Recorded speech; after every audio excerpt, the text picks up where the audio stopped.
Assalamualaikum warahmatullahi wabarakatuh. Alhamdulillahirrahmanirrahim. Wa syukurillah wa nikmatillah. Sholawat dan salam semoga oleh Allah SWT dilimpah curahkan pada junjungan kita Nabi besar Muhammad SAW, para sahabatnya, keluarganya, pengikutnya yang setia sampai akhir hayat. Perkenalkan, nama saya Muhammad Fajar Laksana sebagai pimpinan Etnofarmaka Alphard, Rumah Sehat Islamic Holistic Alphard, dan juga sebagai pembina Ikatan Barisan Penyehat Tradisional. Dan pada kali ini ingin menyampaikan bagaimana caranya kita meningkatkan imun tubuh sehingga antibodi kita meningkat dan akibatnya daya tahan tubuh kita meningkat sehingga kita bisa mencegah dari penyakit-penyakit khususnya yang hari ini menyerang kita semua, yaitu penyakit wabah corona. Bagaimana cara dari pengobatan herbal untuk menyebabkan daya tahan tubuh meningkat? Maka perlu saya sampaikan, dalam pengobatan herbal ini ada daun-daun yang sangat mudah untuk meningkatkan daya tahan tubuh, tetapi tidak bisa tunggal untuk meningkatkan imun tubuh. Sebagai salah satu contoh yang seringkali kita pakai terapi untuk contoh untuk meningkatkan daya tahan tubuh dan untuk membunuh bakteri-bakteri maupun virus yang menempel di tenggorokan, di hidung maupun di masing-masing tubuh kita. Yang pertama kali adalah kita menggunakan ramuan, utamanya ada 7 ramuan daun-daunan. Yang pertama kita harus memiliki daun sirih, mahkota dewa, kunyit putih, kunyit kuning, kemudian daun kembang sepatu, daun alpukat, dan daun jambu batu. Ini ada 7 ramuan yang seringkali digunakan di Etnofarmaka Alphard. Tentu yang pertama antibiotik untuk membunuh bakteri dan seterusnya. Itu kita menggunakan campuran antara daun sirih dan mahkota dewa. Di daun sirih dan mahkota dewa ini kita buat komposisi 1:2. Kalau di kita istilahnya ada 5 daun sirih, 10 daun mahkota dewa. Kemudian untuk menjaga daya tahan tubuh berikutnya, lambung supaya bagus dan darah supaya mengencer dengan baik, kita gunakan ramuan kunyit putih dan kunyit kuning. Kunyit putih ini untuk mengencerkan peredaran darah supaya darah mengalir dengan lancar. Akibatnya zat makanan yang masuk ke dalam tubuh masuk dengan cukup bagus, dan kemudian juga daya pikir kita bagus, ke jantung bagus, dan kemudian seluruh nutrisi, vitamin, makanan bisa mengalir ke tubuh. Kemudian kunyit kuning untuk membantu lambung kita supaya bagus, karena segala penyakit asal usulnya seringkali datang dari lambung. Kalau lambungnya tidak bagus, maka vitamin, obat-obatan maupun protein yang masuk ke dalam tubuh tidak tersaing dengan bagus. Baru setelah kunyit putih dan kunyit kuning, lalu kemudian kita menjaga supaya tidak terjadi panas dalam. Supaya tidak jadi panas dalam karena ada virus, ada bakteri menimbulkan hawa tubuh menjadi panas dan tidak jadinya demam. Untuk itu kita menggunakan daun alpukat dan juga daun kembang sepatu. Dan kemudian juga untuk trombosit meningkat supaya kemudian daya tahan tubuh juga bertambah lagi, kita menggunakan daun jambu batu.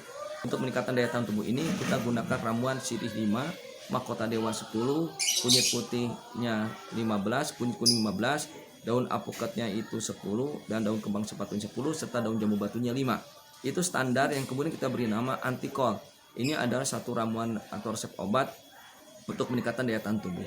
Lalu bagaimana untuk menghilangkan dahak yang ada di paru-paru atau untuk menghilangkan bakteri-bakteri di tenggorokan dan sebagainya. Nah, untuk paru-paru ini ramuan herbal dari zaman dahulu kala kita menggunakan tersendiri, bisa tunggal, yaitu daun kembang sepatu. Nah, daun kembang sepatu ini juga untuk meredakan batuk, untuk meredakan dahak yang banyak, untuk mengurangi sesak napas. Caranya bagaimana? Daun kembang sepatu ini kita ambil 15 daun kembang sepatu atau daun merah, kemudian dimasukkan ke dalam 1 gelas air panas, lalu kemudian digecek sampai seperti lengket, kemudian berlendir seperti itu, lalu campur dengan madu hitam. Nah, madu hitam kalau kita ada serbuknya sendiri, di mana serbuknya itu kita buat 2 sendok serbuk daun kembang sepatu dicampur dengan 1 gelas air hangat, lalu ditambah madu 2 sendok, diaduk lalu diminum sehari 3 kali. Nah, berarti ada 2 jenis jamu untuk meningkatkan daya tahan tubuh. Salah satunya untuk meningkatkan, salah satunya aja untuk meningkatkan daya tahan tubuh, antibodi untuk menghadapi dan mencegah penyakit wabah virus seperti bakteri, yaitu 1 ramuan daya tahan tubuh tersendiri, ada 7 ramuan, dan tunggal untuk paru-parunya ada daun kembang sepatu. Nah, itu yang kita gunakan sementara ini ramuan herbal.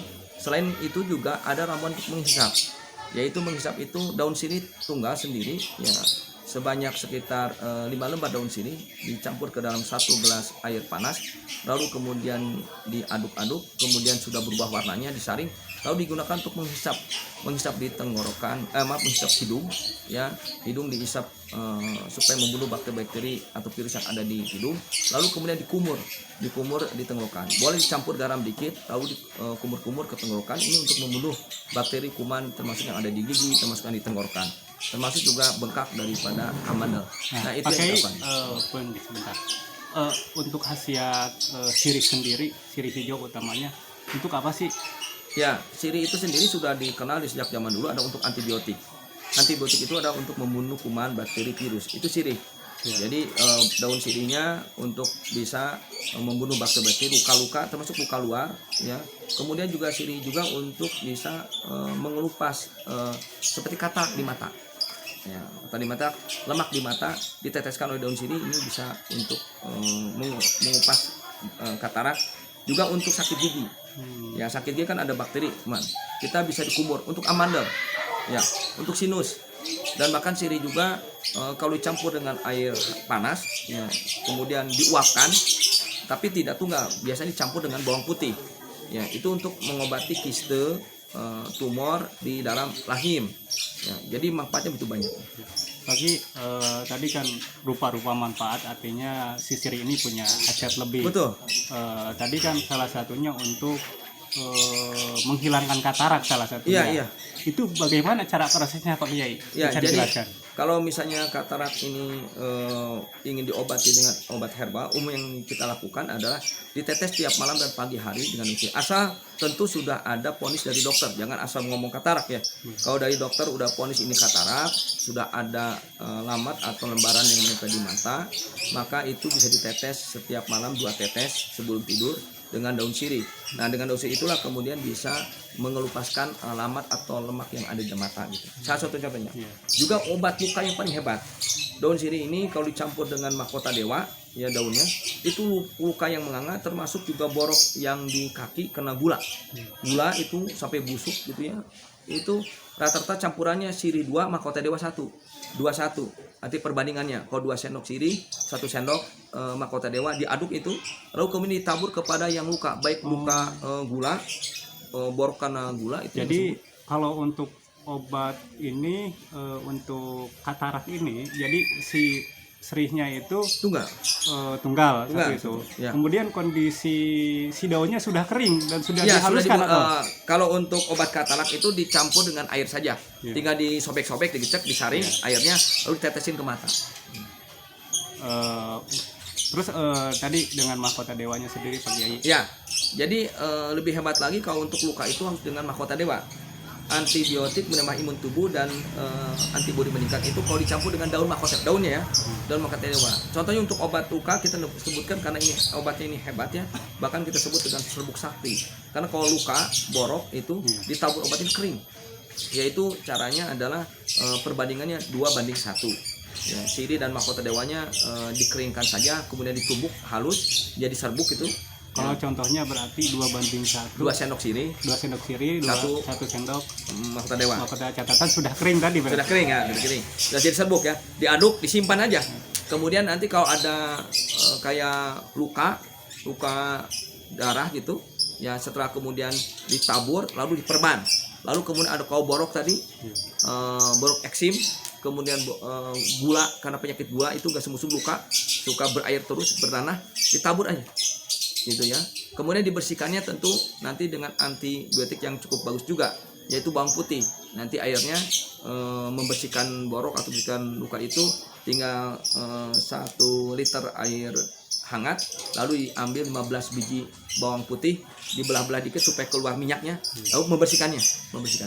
Ya. Maka daun sirih itu fungsinya banyak tadi. Ya, bisa untuk mata, bisa untuk luka, bisa untuk gigi sakit. Gigi sekitar 10 lembar daun sirih dikumur-kumurkan. Berarti dibecek, disobek-sobek, masukin ke air panas minimal itu 1 gelas lah. Ya, kemudian ditambah garam dikit, dikumurkan. Itu untuk ke gigi, juga untuk amandel.